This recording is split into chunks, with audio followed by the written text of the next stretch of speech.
Going on, people? It's your boy Nando. You know what it is. It's the Pound for Pound Boxing Show in association of Seconds Out Coffee. Today, a very special guest.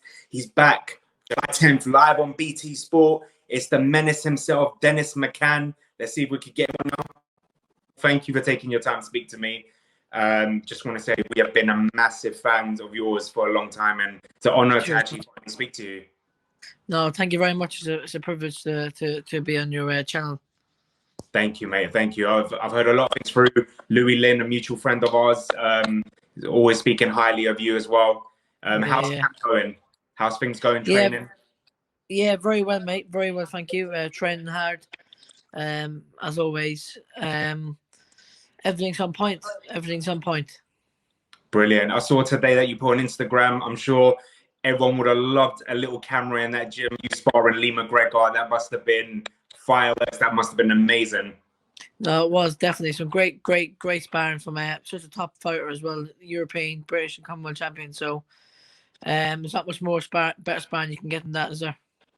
Amazing. You always have on camera as well when people interview you on TV or any channel. You have that self-belief of your ability, but being around someone like me, Lee McGregor, does that give you a lot more inspiration to see what he's achieved so far? Listen, Lee McGregor's unbelievable, great fighter.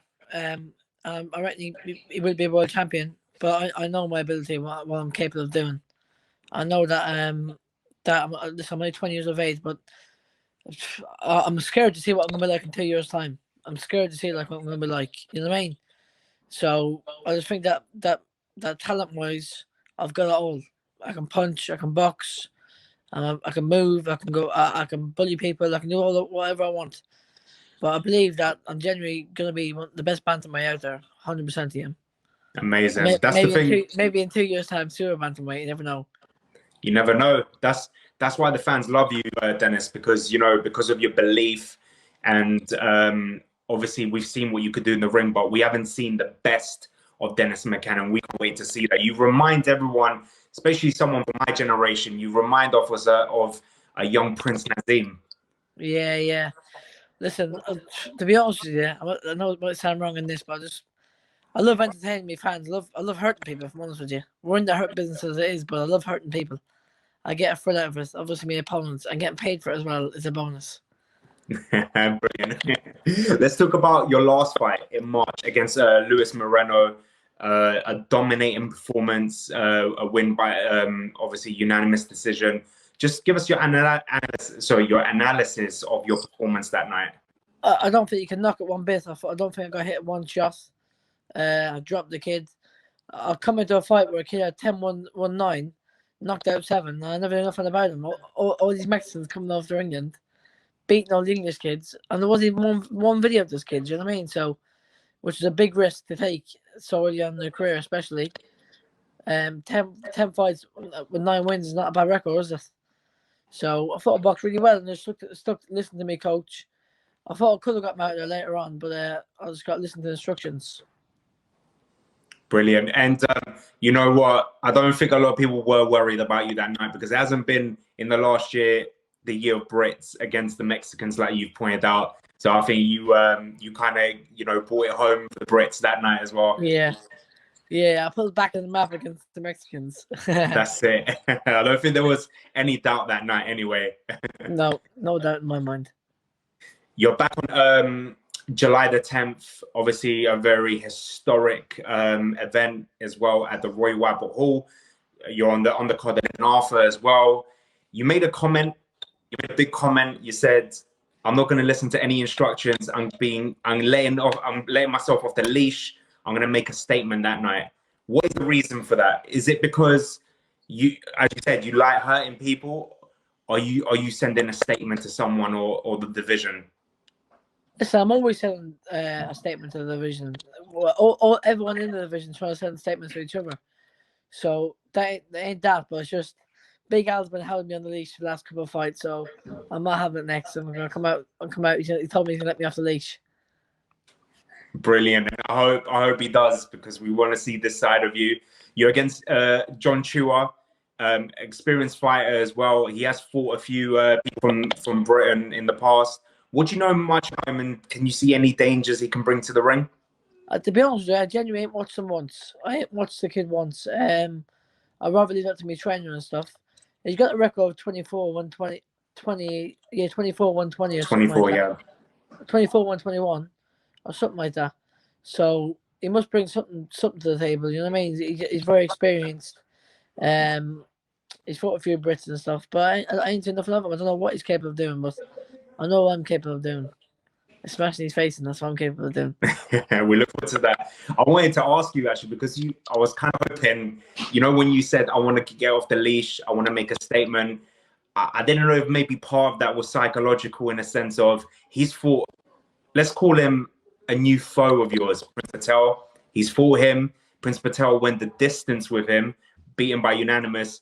In my mind, I was thinking, is Dennis maybe trying to outdo Prince and maybe show him this is the way it's done, and then maybe can kind of like reel him in and say, come on, fight me?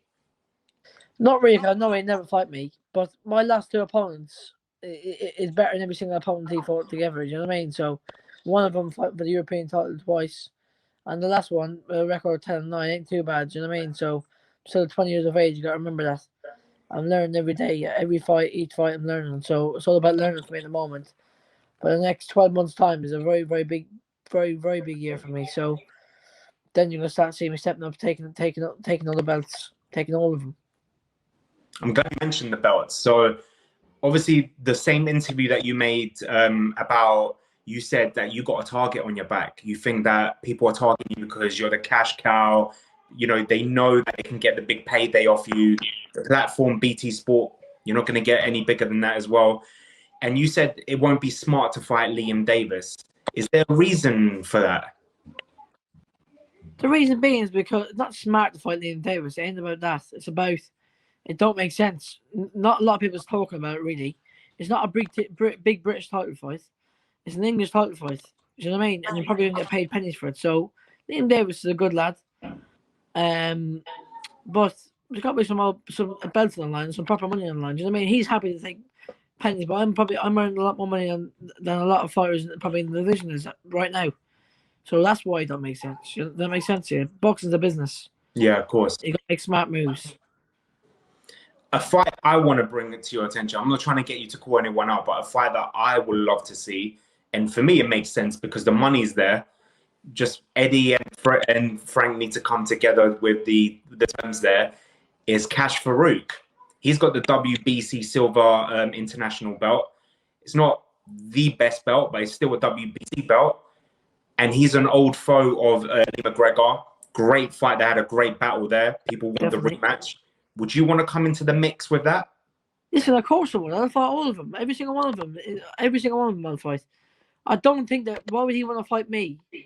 He's got a belt. What have I got to offer him? You know what I mean? Them fighters who's already up there. He's already been British champion. Has he been Commonwealth champion? I'm not sure. I don't think so, no. He's got a few belts in a way. Why would he want to take a step back and fight me when he can take a step forward and get rematch with Lee McGregor, proper money fight? He ain't gonna get that money to fight me realistically, if you think of it, because he has the belt, not me. And it ain't a major belt. It ain't a bad belt, but it ain't a major. But he's gonna want to push on now. Maybe get a rematch with Lee McGregor. Maybe probably go the international route. Maybe get a world title shot. So he's still a year ahead of me if you think of it that way. Not about ability wise, but boxing wise, he's a year ahead of me. My question to you is, obviously Liam Davis doesn't make any sense because of the money as well. English title, you're looking far ahead of that. I'm past that. Well past that. So Cash Farouk as well, you're saying that you have nothing to offer him. My question to you is, obviously Prince Patel doesn't want to fight you. Hopefully he'll prove everyone, yourself and others, wrong. Maybe he'll step up to the plate. My question to you is, who do you want to fight? Who do you think makes sense for you and for that opponent? I've got to just keep taking the fights that MDK and Frank has given me. I want to probably go. I'm not sure whoever to put in front of me, I'll beat. If Frank Moore told me you're fighting Casper, you're fighting Newey tomorrow, no problem. I'd say I'm a trainer, no problem. It's about who they put in front of me. So as I said to you already, I'm 20 years of age. I'm learning all the time. each fight is a learning fight for me.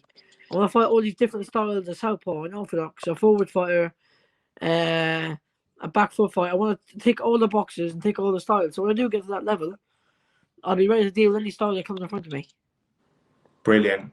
Has there ever any talk about letting Dennis McCann go abroad, in a sense of, let the American fans know who you are, let other fans let you know who you are? Yeah, I reckon at the end of this year, yeah, definitely.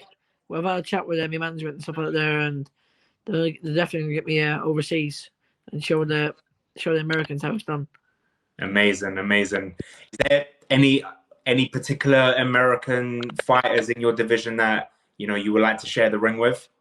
I don't really watch them. I let them watch me, to be honest with you. I let them all watch me, because they're thinking now, if he's this good now, how good is he going to be in 2 years' time? For exactly. me, myself, I'm scared to even say how good I'm going to be in 2 years' time. Even a year's time, Dennis, because if you... In 12 months' time, mate. If you have a look at my first fight until now, even how much I've grown, how much I've filled out, is ridiculous. I saw you put up a story of your younger brother. How good is your younger brother? Be honest. Very good. Listen, he's going to be a superstar. I'm not saying that because my younger brother.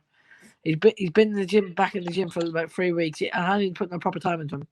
He's a mini me. He's literally a mini me. He fought a kid the weekend, like a gym show thing, and the kid was 2 years older and 3 kilos heavier, and done a great job on him, to be honest with you. He's super talented, super talented. So I think he's going to be another McCann to the firm. Amazing. Well, tell Uncle Frank to get that contract ready. Definitely. It'll be good. Obviously we saw the Klitschko's do it. We saw the Edwards do it. Now they've all of them won world titles. It'll be great to see you and your brother. Obviously, the dream would be on the same card, fighting for world titles. That would be amazing for your family. Of course. Listen, my brother, I want to say, he's about 24 kilos. He's 10 years old. He's tiny. But I fancy him against any 24 kilo kid there is. Brilliant. He ain't, it's different if I've trained him to pieces. I didn't want to train him too early because he was too young and disheartened him. But now I'm putting a bit of time into him. I'm telling you, he's going to be special. How old is he, if you don't mind me asking? 10 years. That's it. In 10 years' time, you'll be 30, and that's what's scary. He'll be 20, you'll be 30, and you're still in your prime. He'll be at the beginning of his career. Listen, you're wrong there. I'll be sipping pina coladas on a yacht somewhere, hopefully. Hopefully, fingers crossed. Hopefully. Dennis, before I let you go, do you have a message for your fans for July 10th and a message for John Chuwa? Tune in July the 10th to see a devastating knockout. Big John, you're getting it, my friend. You're getting it. Amazing. Dennis, I want to take this time to say thank you for coming on. Anytime, mate. Anytime. I'm sorry to be a nuisance. I'm hard to track down. No, it's fine. It was worth the wait, mate. And I'm going to be there for the press conference, so I'll see you at the show anyway. So I'll have a chat with everybody. Yeah. Take care. Stay safe and good luck on July 10th. Thank you, brother. Bye, mate. Thank you, mate. Take care.